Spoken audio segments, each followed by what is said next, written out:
खैरपुर भरिसां यूसी शादी शहीद जे चेयरमैन लाइ उम्मीदवार पाकिस्तान पीपल्स पार्टी यूसी शादी शहीद पुराणो कारकुननि ऐं अॻवान फ़क़ीर शेर अली ॾेथो ऐं वाइस चेयरमैन लाइ फ़क़ीरानी ख़ानदान सां तालुक़ रखंदड़ फ़क़ीर गुलबहार उर्फ़ शहज़ादो ख़ान धारे जो ऐं दहे शादी शहीद लाइ नौजवान बासलाहियत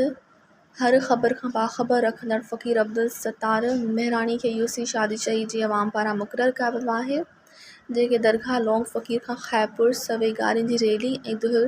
दमामनि सां खैरपुर इलेक्शन ऑफिस पहुची चेयरमैन ऐं वाइस चेयरमैन ऐं काउंसलर फारम जमा करायो। तव्हांखे खैरपुर मां ख़बर ॾींदा हलूं। यूसी शादी शहीद जे चेयरमैन जो उम्मीदवार पाकिस्तान पीपल्स पार्टी अॻवान फ़क़ीर शेर अली ॾेथो, वाइस चेयरमैन फ़क़ीराने ख़ानदान सां तालुक़ रखंदड़ फ़क़ीर गुलबहार उर्फ़ शहज़ादो धारे जो ऐं दहे शादी शहीद लाइ नौजवान बासलाहियत हर ख़बर खां बाख़बर रखंदड़ फ़क़ीर अब्दुल सत्तार मेहराणी खे यूसी शादी शहीद जे अवाम पारां मुक़ररु कयो वियो आहे, जेकी दरगाह लौंग फ़क़ीर खां खैरपुर सवें गाॾियुनि जी रैली ऐं दोल दमामनि सां खैरपुर इलेक्शन ऑफिस पहुची चेयरमैन ऐं वाइस चेयरमैन ऐं जनरल काउंसिल जा फारम जमा कराया।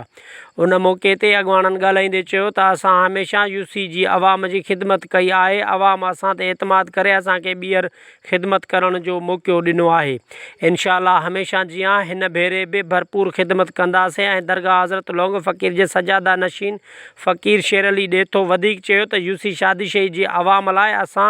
हर वक़्तु हर कम लाइ हाज़ुर आहियूं ऐं असां पंहिंजे तक पाकिस्तान पीपल्स पार्टी जे मरकज़ी अॻवान MNA डॉक्टर सैयदा नफ़ीसा शाह जिलानी जा बि निहायती शुक्रगुज़ार आहियूं जिन असांखे अवाम जी ख़िदमत करण लाइ टिकट ॾिनी आहे। उमेदु आहे त MNA डॉक्टर सैयदा नफ़ीसा शाह जिलानी अवाम जे एतमाद ते पूरो लहण जी भरपूर कोशिशि कंदासीं। उन मौक़े ते यूसी जे मुख़्तलिफ़ ॻोठनि सईद ख़ान लाखो, ॻोठ आदम ख़ान मेहराणी, फुलन ख़ान लुंड, मोहरम ख़ान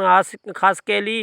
ॻोठ इमाम बख़्श मेहराणी ऐं ॿियनि ॻोठनि जा रहवासी वॾेरो मोहम्मद नवाज़ ख़ान धारे जो, समाजी अॻवान आशिक़ अली मेहराणी, परवेज़ लुंड, मोहरम ख़ासकेली, सैयद क़रार हुसैन शाह, वॾेरो शिराज़ ख़ान धारे जो, वॾेरो मखण ख़ान लाखो, मोहम्मद रमज़ान मेहराणी, मुमताज़ मोरे जो, दहे छाड़ जो उम्मीदवार जनरल काउंसिल मोहरम ख़ान हाले पोटरो, वॾेरो मुइन ख़ान धारे जो, शेरल ख़ान हाले पोटरो, अली हसन जिसकाणी, हाजी मुनवर अली ॾेथो, वॾेरो कोड़ल कटोर, ग़ुलाम नबी उर्फ़ कांगो लाखो, भाऊ राहिब अली हाले पोटरो, मुमताज़ मीराणी, नूर मोहम्मद बम्बरो, मियो ख़ान बुगटी, ज़ुल्फ़कार कटोर समेत ऐं ॿिया मौज़ीन साणस गॾु हुआ। मज़ीद ख़बरनि ऐं तफ़सीलात लाइ विज़िट कयो असांजी वेबसाइट www.awamiNewsHD.com ऐं ॾिसंदा रहो अवामी न्यूज़ HD।